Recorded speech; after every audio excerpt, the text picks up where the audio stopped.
आज हमारी क्लास होगी राज्य व्यवस्था की। प्रत्येक वनडे एग्जाम में लगभग 10 से 12 क्वेश्चन पूछे जाते हैं। राज्य व्यवस्था संविधान एक ऐसी बुक्स है जिनमें से कंसेप्ट अच्छे से समझ में आ जाए तो इसे बार बार पढ़ने की आवश्यकता ही नहीं। As a math, as a गणित, बिल्कुल गणित की तरह एक सिंपल सी बुक्स है। ना ही कोई 50 बुक्स पढ़ने की आवश्यकता है इसमें। अगर आपने एक बुक्स अच्छे से पढ़ ली, अच्छे से कंसेप्ट समझ लिए, तो गणित में और राज्य व्यवस्था में आपको कोई ज्यादा अंतर महसूस नहीं होगा।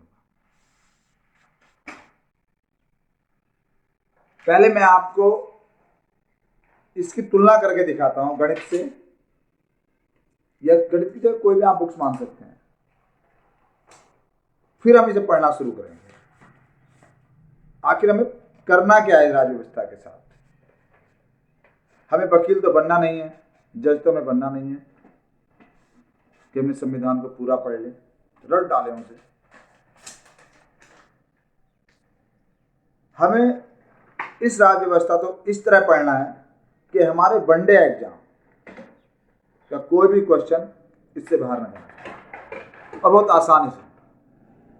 मैं पहले आपको एक नॉर्मल तुलना करके बताता हूं कि ये क्या बुक्स है। देखिए, ये हमारी है राज्य व्यवस्था,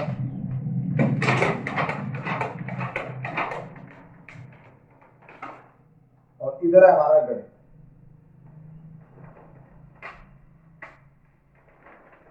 गणित हो सकता है, कोई और अन्य बुक्स हो सकती है।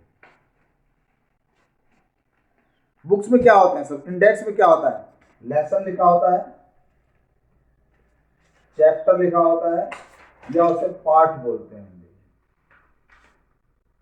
नॉर्मल इसमें भी लिखा होगा, चैप्टर लिखा होगा, लेसन लिखा होगा, पार्ट लिखा होगा। इसमें एक नया शब्द और यूज करते हैं, भाग।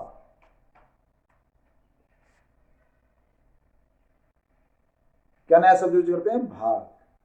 जैसे किसी भी बुक्स में कितने 10 या 12 या 20 या 25 पार्ट होते हैं, इस बुक्स में 22 भाग हैं, 22 चैप्टर हैं, 22 पार्ट है, 22 लेसन है। हमारे संविधान को 22 भागों में डिवाइड किया गया है। उस प्रत्येक डिवाइड पार्ट को पार्ट बोल दीजिए, आप लेसन बोल दीजिए, चैप्टर बोल दीजिए। हम इस तरह पढ़ेंगे इसे। अब देखिए कितना आसान है इसे पढ़ना। पार्ट एक का एक कुछ नाम है, मान लीजिए हमने नंबर सिस्टम पढ़ा था कल, नंबर सिस्टम। इस पार्ट एक का भी कोई नाम होगा, राज्य एवं उसके क्षेत्र।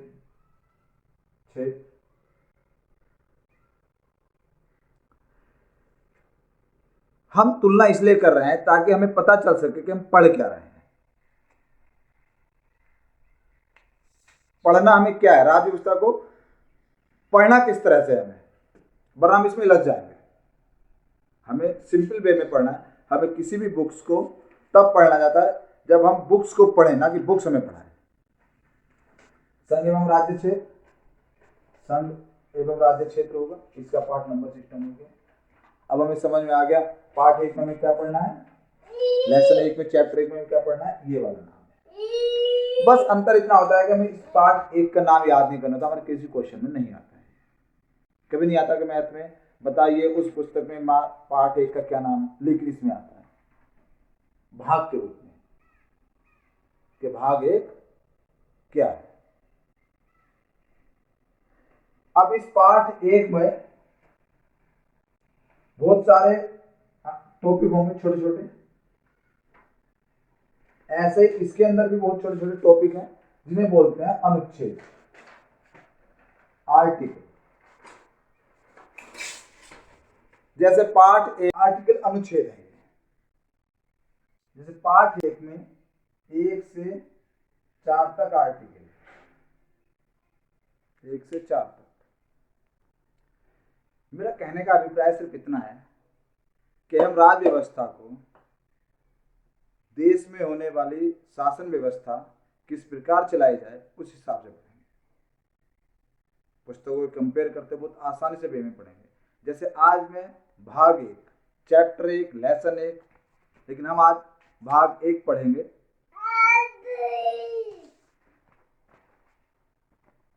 आई होप आपको बहुत अच्छे से समझ में आएगा, लेकिन इसके लिए मेरी शर्त यह है कि आप कोई भी नोट डाउन मत कीजिएगा, सिर्फ वीडियो को देखिएगा या सुनिएगा। अगर पीडीएफ की जरूरत पड़ेगी तो मैं पीडीएफ आपको प्रोवाइड करूंगा, सिर्फ आप सुनिएगा आराम से बैठ के शांति से।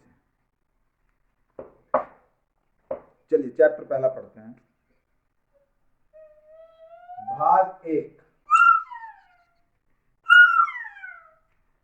चैप्टर 1, भाग 1। इसका नाम है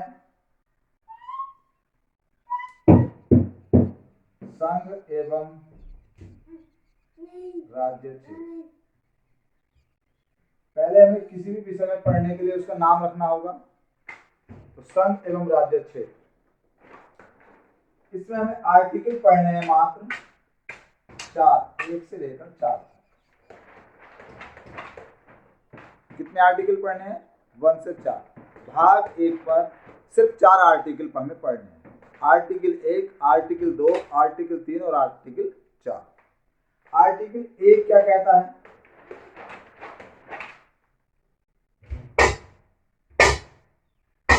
आर्टिकल 1 कहता है कि भारत राज्यों का संघ है। भारत राज्यों का संघ किसे कहते हैं? संघ हमारे 3 टाइप के होते हैं। एक होता है परिसंघ, एक होता है फेडरेशन, इसे भी संघ बोलते हैं, और एक होता है संघ, यूनियन। परिसंघ उसे कहते हैं जिससे कुछ राज्य मिलकर कुछ शक्तियां सेंटर को दे देते हैं कि आप हमारे विदेश नीति या दूसरे राज्यों दूसरे देशों से जो संबंध है उनके विषय में बात कीजिए। फेडरेशन भी इसी तरह का होता है, कुछ राज्य मिलकर अपनी शक्तियां सेंटर को दे देते हैं और अपनी विदेश नीति, विदेशी राज्यों से विदेशी देशों से संबंध सब उन पर डिपेंड करते हैं। एक होता है यूनियन। यूनियन अपनी शक्ति नहीं देते, सेंटर से शक्तियों का बंटवारा होता है। ये बहुत ही कमजोर होते हैं और टूट जाते हैं, लेकिन ये मजबूत होता है और ये कभी नहीं टूटता। जैसे परिसंघ, अगर आप कभी राजमिस्त्री से कोई दीवार बनवा और कहोगे गारे से बना दे भाई, उसने गारे से दीवार बना दी, तो ये परिसंघ है आपका। जब चाहे जब टूट सकता है, जो सा राज्य चाहे जब चाहे अलग हो सकता है। बहुत ही मामूली, परिसंघ बहुत आसान है। फेडरेशन, दीवार बनाते समय हल्का सीमेंट का प्रयोग कर लिया जाता है, हल्का। अमेरिका एक है फेडरेशन, उसके राज्य जब चाहे अलग हो सकते हैं। लेकिन संघ, यूनियन, आपने पक्का सीमेंट लगवा दिया, उससे प्लास्टर करा दिया, पेंट करा दिया, पुट्टी करा दी, काम खत्म। अब वो दीवार कभी नहीं टूट सकती बिना बुलडोजर के। बुलडोजर टूटना है मतलब है देश खत्म हो जाता है। अब उस दीवार पे बुलडोजर ही चला दोगे, आप लोग बुलडोजर तोड़ देंगे, तो वो एक अलग विषय है, लेकिन वो दीवार अब कभी नहीं टूटेगी। जम्मू कश्मीर, चिल्लाता रहा नेता, चिल्लाते रहे अलग कर दो, आजादी दे दो, आजादी दे दो।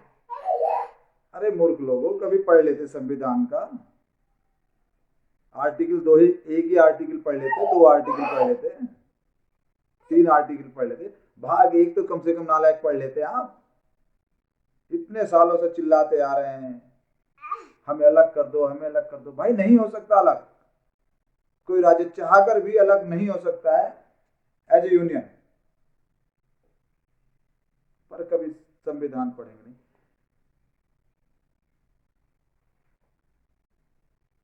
संविधान निर्माताओं ने हमारे संविधान को इतने प्यारे ढंग से लिखा है, कभी आपको फुर्सत मिले तो आप संविधान जरूर पढ़िएगा, उसकी छोटी बुक्स लाके पढ़िएगा। जो उनकी इच्छाएं थी, जो उनके सपने थे, वो संविधान में नजर आते हैं। वो एक ऐसा देश, ऐसा भारत बनाना चाहते थे जिसके लिए उन्होंने गोलियां खाना, फांसी के तख्ते पर चले जाना ज्यादा बड़ी बात महसूस नहीं की। यदि आज वर्तमान नेताओं को आप संविधान लिखने के लिए बोल दो तो शायद वे वसीयत लिख दें। चलिए हम आगे बात करते हैं। आर्टिकल 2 कहता है कि संसद पड़ोसी क्षेत्र, देश, राज्य को अपने देश में मिला सकती है। इसका क्या अर्थ है? संविधान निर्माताओं को पता था कि कभी हमें अपने देश का भाग बढ़ाना पड़ सकता है, और उसी सिलसिले में सिक्किम राज्य ने भारत में मिलने की इच्छा जाहिर की। जब चीन की विस्तारवादी नीति तिब्बत के ऊपर हावी हुई और उन्हें तिब्बत पर वर्चस्व कायम कर लिया और तिब्बत के लोगों को एक को इधर देश में, एक को उधर देश में तितर बितर कर दिया, तब इसी आकांक्षा में सिक्किम के लोग डर गए। हो सकता है आप लोगों में से कुछ व्यक्तियों को पता हो कि सिक्किम पहले हमारा देश का कोई हिस्सा नहीं था। सिक्किम एक अलग देश हुआ करता था, लेकिन 1974 में जब चीन की विस्तारवादी नीति ने तिब्बत को खा लिया तो सिक्किम के लोग भी डर गए कि कहीं ऐसा ना हो कि हमारे लोगों को भी निर्वासित करके इधर उधर भेज दे। तब उन्होंने भारत में मिलने की अपनी आशंका जाहिर की, लेकिन उन्हें डर था कहीं उनकी संस्कृति, उनकी भाषा भारत देश में मिलकर कहीं खो ना जाए। तब 1974 में भारत ने एक संशोधन कर उसे सह राज्य का दर्जा दिया और कहा कि आप पहले आश्वस्त हो जाइए कि आपको हमारे यहाँ देश में आने पर कितनी खुशियां मिलती हैं। 1974 में वो सह राज्य के रूप में शामिल हो गया और 1975 में अगले साल संविधान संशोधन के द्वारा वो हमारा स्थायी राज्य बन गया। आज हम सबके बीच दिल्ली, बहुत बड़े बड़े शहरों में सिक्किम के लोग काम करते हैं। शायद हमें कभी ऐसा महसूस ही नहीं होता कि लोग। अब आती है आर्टिकल 3 की बात। 3 कहता है कि हमारे देश का कोई क्षेत्र या राज्य की सीमा या उसका नाम परिवर्तन किया जा सकता है। यदि संसद चाहे तो देश के किसी भी हिस्से के क्षेत्र को, भाग को अलग कर सकती है, उसका नाम बदल सकती है, सीमा बदल सकती है। जैसे उत्तर प्रदेश से उत्तराखंड, मध्य प्रदेश से छत्तीसगढ़ और बिहार से झारखंड अलग हो, संसद चाहे।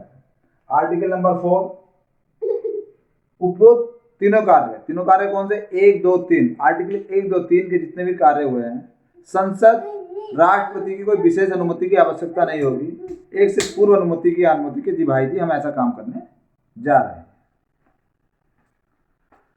आई होप आपको चैप्टर नंबर 1 आर्टिकल 1 से 4 तक समझ में आए होंगे। मैं उसकी एक समरी फिर आपको बता देता हूँ। संविधान के भाग 1 में संघ एवं राज्य क्षेत्र नाम से जो चैप्टर दिया गया है उसमें कुल 4 आर्टिकल हैं। आर्टिकल 1 कहता है कि भारत राज्यों का संघ है, यूनियन है। आर्टिकल नंबर 2 कहता है कि हमारे पड़ोसी देश, पड़ोसी क्षेत्र को भारत अपने अंदर मिला सकता है। आर्टिकल नंबर 3 कहता है कि संसद चाहे तो देश के अंदर कोई राज्य क्षेत्र का नाम बदल सकती है, किसी क्षेत्र को किसी राज्य में मिला सकती है। और आर्टिकल नंबर 4 कहता है ये तीनों उपरोक्त कार्य राष्ट्रपति की पूर्व अनुमति से होंगे। आई होप आपको चैप्टर नंबर 1 भाग 1 संविधान का पसंद आया होगा। मैं जल्दी भाग 2 के साथ हाजिर होऊंगा। यदि आपको ये वीडियो अच्छी लगी हो, ज्ञानवर्धक लगी हो, तो आप कमेंट जरूर कीजिएगा, शेयर और लाइक भी कीजिएगा। धन्यवाद।